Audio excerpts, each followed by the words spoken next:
50 ஆண்டு காலம் நம்மளை சிரிக்க வைத்த காமெடி சகாப்தம் இன்று இறைவனை எய்தியுள்ளார் என்றும் இணையத்தில் ஒரு அதிர்ச்சியான செய்தி வெளியாகியுள்ளது நண்பர்களே. இந்த செய்தி அறிந்து சூப்பர் ஸ்டார் ரஜினிகாந்த் அவர்கள் துடிதுடித்து போய் உள்ளார் என்றே சொல்லலாம். அவரோட கவுண்டமணியோட ஒரு தீவிர விசிறி என்றே சொல்லாங்க. வயது முதிர்வு காரணமா மருத்துவமனை கொண்டு போயிருக்காங்க. அங்கதான் ஒரு மிகப்பெரிய துயரம் நடந்திருக்கு. சிகிச்சை பலனின்றி துயரம் நடந்திருக்கிறது என்றும் செய்தி வெளியாகி உள்ளதுங்க. அவர் கடைசி நேரத்துல பாத்தீங்கன்னா சில பல சத்தியங்கள் குடும்பத்துக்கிட்ட வாங்கியிருக்காருங்க. உண்மையிலேயே இந்த மனுஷனுக்கு கிரேட் மேன், கிரேட் ஜென்டில்மேன் என்றே சொல்லலாம். இன்னைக்கு ஒரு மனிதன் இறந்து விட்டா, மிகப்பெரிய தலைகள் இறந்து விட்டால் மெரினா பீச்சில் புதைக்கிறது, மக்களோட சொத்தை அபகரிக்கிறது. ஆனால் இந்த மனிதன் ஒரு சார்லின் சாப்ளிங் மாதிரி நம்ம தமிழ் சினிமாவில் வாழ்ந்தவர் என்பது குறிப்பிடத்தக்கதுங்க. மேலும் பார்த்தீங்கன்னா இவர் பிற மொழியில நடிச்சது கிடையாது, தமிழ் தான் இவருக்கு மிகப்பெரிய லெவலில் பிடிக்கும். ஓகேவா, இவர் உச்சத்தில் இருந்தபோது, கெரியர் உச்சத்தில் இருந்தபோது இந்த மனுஷனுக்கு பல மொழிகளில் வாய்ப்பு வந்ததுங்க. ஆனால் டப்பிங் நாங்கள் வேற ஆளை வச்சு பேசிக்கிறோம், நீங்கள் வாய் அசைச்சாலே போதும், உங்கள் பாடி லாங்குவேஜ் எல்லா மாநிலத்திலையுமே ரசிக்கிறாங்க அப்படி சொல்லியுமே கட்டாயப்படுத்தியுமே தமிழை தவிர நான் எந்த பிற மொழியிலையும் நடிக்க மாட்டேன்னு சொன்னவர் என்பது குறிப்பிடத்தக்கதுங்க. தமிழ் மொழியை அந்த அளவுக்கு நேசிக்கக்கூடியவர், ஆனால் வெளியில சொல்லிக்கிற மாட்டார். ஓகேவா, அதே மாதிரி ஒரு மிடில் கிளாஸ் ஃபேமிலி, ஒரு தமிழ் கலாச்சாரத்தில் 2 பெண் குழந்தை பிறந்தா எப்படி வளர்ப்போமோ அந்த மாதிரி வளர்த்தவருங்க. சினிமா வாசமே படாமல் ஒரு தகப்பன் என்ன பண்ணணுமோ முறைப்படி அவங்கள படிக்க வச்சு, சத்தம் இல்லாமல், திரை வெளிச்சமே இல்லாமல் அவங்களுக்கு திருமணம் பண்ணி வச்ச ஒரு மாமனிதன் என்றே சொல்லாங்க. ஏன்னா இவருக்கு சினிமா கரியரை பற்றி நல்லாவே தெரியும். கவுண்டமணி அவர்களுக்கு சினிமாக்குள்ளே வந்துட்டாலே அட்ஜஸ்ட்மெண்ட் அதிகம் என்றே சொல்லலாம். இவரே பல வேலைகள்லாம் பண்ணியிருக்காருங்க கவுண்டமணி அவர்களே. அதை அவரே நேரடியாக சொல்லுவார். ஓகேவா, அதுக்காக தான் பயந்துக்கிட்டு தன்னோட மகள்களை திரை வெளிச்சத்துக்கே கொண்டு வராமல், மிடில் கிளாஸ் ஃபேமிலி எப்படி மகளுக்கு திருமணம் பண்ணி வைப்பாங்களோ அந்த மாதிரி பண்ணி வைத்தவர் என்பது குறிப்பிடத்தக்கதுங்க. இவரோட திரை பயணம் எங்கே தொடங்கியது என்றால் 16 வயதினிலே. அதற்கு முன்பு சர்வசுந்தரம், அதாவது நாகேஷ் நடித்த படங்கள்ல ஒரு சர்வரா இருந்திருப்பாருங்க. ஒரு சின்ன கேரக்டர் தான், கூட்டத்தோட வந்திருப்பாரு. அதுக்கப்புறம் ராமன் எத்தனை ராமனடி அந்த படத்துல நடிச்சாருங்க. ஆனா அந்த அளவுக்கு பெரிய லெவல்ல இவர் முகம் அறியப்படல. ஆனால் பாரதி ராஜா இயக்கத்தில் வெளிவந்த 16 வயதினிலே இந்த படம் super star Rajinikanth, Kamal Haasan, Sridevi and கவுண்டமணிக்கு ஒரு மிகப்பெரிய திருப்புமுனை ஏற்பட்டது என்றே சொல்லலாம். பத்த வச்சுட்டியே பரட்ட அதுல பிரபலமானவர் தாங்க. அதுக்கப்புறம் பார்த்தீங்கன்னா இவரும் அண்ட் செந்தில் காம்போவும் 40 ஆண்டு காலம் திரைத்துறையில் ஆதிக்கம் செலுத்தினார்கள் என்பது குறிப்பிடத்தக்கது.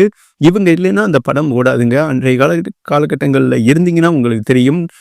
19 காலகட்டங்கள், 18 காலகட்டங்களில் அந்த டிவியில் படம் போட்டாலும் சரி, திரையில் படம் போட்டாலும் சரி, இவங்க டைட்டில் வருதான்னு பார்ப்பாங்க. அந்த படத்தில் காமெடி நடிகர் செந்தில், கவுண்டமணி இவங்க இருந்தால் தான் அந்த படத்தையே பார்க்க போவாங்க.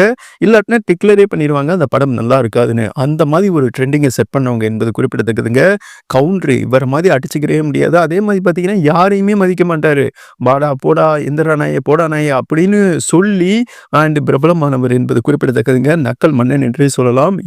இவர் நடித்த அனைத்து படங்களுமே மிகப்பெரிய ஹிட்டு. இவரும் செந்திலும் நடித்த அனைத்து படங்களுமே பெண்கள்ல இருந்து, குடும்பங்கள்ல இருந்து எல்லாருமே திரையரங்குகளில் என்ன சொல்றது, அலைகடல் மாதிரி வருவாங்க என்றே சொல்லாங்க. 16 வயதினிலே வைதேகி காத்திருந்தால், கரகாட்டக்காரன் அந்த படமெல்லாம் மறக்க முடியுமா? அண்டு என்ன சொல்றது, உலக தமிழர்களுக்கு கொண்டு போய் சேர்த்த படம் என்றே சொல்லாங்க. இன்னவரை அந்த படம் தான் மிகப்பெரிய ஹிஸ்டரி அண்ட் அதிக நாள் ஓடின படம் கரகாட்டக்காரன் தான். அந்த படத்துக்கு அப்புறம் யாருக்குமே தெரியாத ஒரு ரகசியம் என்னன்னா, ராமராஜன் இருக்கார் இல்லையா, 1 கோடி அளவில் சம்பளம் கேட்க ஆரம்பிச்சிருக்காருங்க.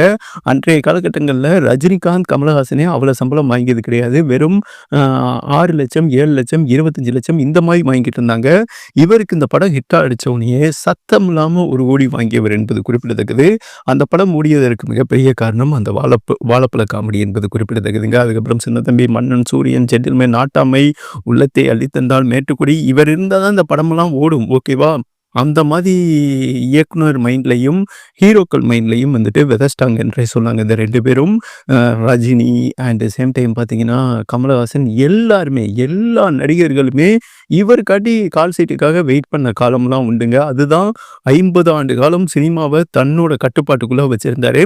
அதுக்கப்புறம் வடிவேல் வந்ததுக்கு அப்புறமும் சரி, சேம் டைம் பார்த்தீங்கன்னா இவருக்கு வயது முதிர்வாக இவருக்கு சின்ன வயசுலேயே என்ன சொல்றதுங்க, அந்த புகழின் உச்சத்தில் இருக்கும்போது மது சாப்பிடுவாரு, பொம்பளை பழக்கம்லாம் இருந்துட்டு வந்திருக்கு. அவரே அத சொல்லியிருக்காரு. ஓகேவா? திரைத்துறைனா அந்த மாதாங்க அப்படின்னு ஏகப்பட்ட கெட்ட பழக்கங்கள் வந்துட்டு பண்ணியிருக்காருங்க. அத பைல்வானே வந்துட்டு வெளிப்படையா பேசியிருக்காரு.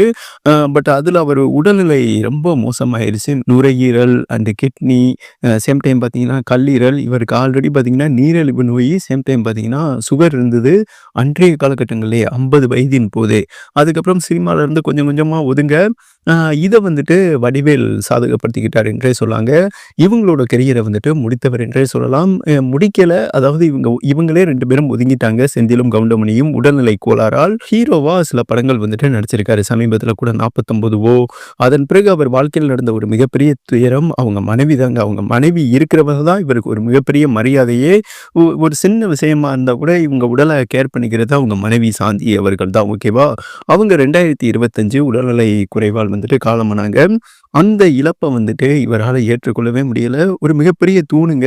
மகள்கள்லாம் வந்துட்டு படிக்க வச்சு வெளிநாட்ல செட்டில் ஆக்கிட்டாருன்னு வைங்களேன். மனைவி மட்டும் தான். மனைவி தான் இவர கடைசி காலகட்டங்கள்ல வந்துட்டு பார்த்துக்கிட்டு இருந்தாங்க. இவருக்கே ஏஜ் 87 ஆயிருச்சுங்க. அவரால நடக்க முடியாது. நீங்க சமீப காலமா பார்த்திருந்தீங்கன்னா தெரியும். வீசிங் ப்ராப்ளம், அதாவது மூச்சே விட முடியாதுங்க. பேசவே தடுமாறுவாரு. அவர் பக்கத்துல இருந்திருந்தீங்கன்னா தெரியும். இந்த சூழல்ல தான் சரியா டேப்லெட்டும் எடுத்துக்கல. மனைவி இல்ல, இனிமே நம்மளும் போயிருவோம். அந்த மாரி முடிவுக்கு வந்துட்டாரு போல. சரியா டேப்லெட் எடுக்காம சரியாவும் சாப்பிட முடியலங்க. 87 வயது. திடீர்னு பார்த்தீங்கன்னா, அவருக்கு உடல்நிலை குறைவு ஏற்பட்டு எமர்ஜென்சி வார்டு மருத்துவமனை ஐசியூ வார்டுல வந்துட்டு சேர்த்திருக்காங்க. அதற்கு காரணம் என்னன்னா, இவரால இயற்கை சுவாசம் விட முடியல. அதாவது நம்ம இயல்பான சுவாசம் விட முடியலங்க. வென்டிலேட்டர் உதவியுடன் செயற்கை சுவாசம் கொடுத்து வராங்க. வயது முதிர்வு காரணமாக மெடிசின் அவர் உடல்நிலை வந்துட்டு ஒத்துழைக்க மாட்டேங்குது. 87 வயசு ஆயிருச்சு இல்லையா? இந்த ரீசனால் அவரை காப்பாற்றுவது மிகப்பெரிய கடினம். சொந்த பந்தங்களுக்கு சொல்லி விட்டுருங்க அப்படின்னு சொல்லும்போது தான் கவுண்டமணி அங்கேயுமே வந்துட்டு நக்கலோட தான் பேசியிருக்காரு. ஒரு நார்மல் மனுஷன் இறந்தா என்ன பண்ணுவீங்களோ அந்த மாதிரி பண்ணிவிட்டு போயிருங்க. அரசு மரியாதையோடலாம் எனக்கு இறுதி சடங்கு நடத்த வேணாமா? நக்கலோட சிரிச்சுக்கிட்டே பேசியிருக்காருங்க. அவங்களுக்கு ஏகப்பட்ட விஷயம் இருக்கும். மக்கள பார்க்கறதுக்கே அவங்க நேரம் சரியா இருக்கும். என்ன வந்துட்டு சிம்பிளா வந்துட்டு என்ன பண்ணணுமோ அத பண்ணிருங்கன்னு சொல்லிட்டு அவரு கண்ண மூடியிருக்காரு. சிரிச்சுக்கிட்டே வந்துட்டு அந்த மனுஷன் கண்ண மூடியிருக்காருங்க. அந்த தருணம் அங்க சுற்றி இருந்த மருத்துவ குழு அனைவருமே கண்ணீரில் மூழ்கி உள்ளதாக இணையத்துல வந்துட்டு செய்தி வெளியாகி உள்ளதுங்க. இப்படி ஒரு நல்ல மனிதன் மீண்டு வரணும். 50 ஆண்டு காலம் நம்மள சிரிக்க வச்சிருக்காரு. இன்று அந்த சிரிப்பு மௌனத்தை நெருங்கிக் கொண்டிருக்கிறது என்பது குறிப்பிடத்தக்கது நண்பர்களே. அவர் மீண்டு வரணும். அவருக்காக நாம் அனைவருமே ப்ரே பண்ணிக்கலாம்.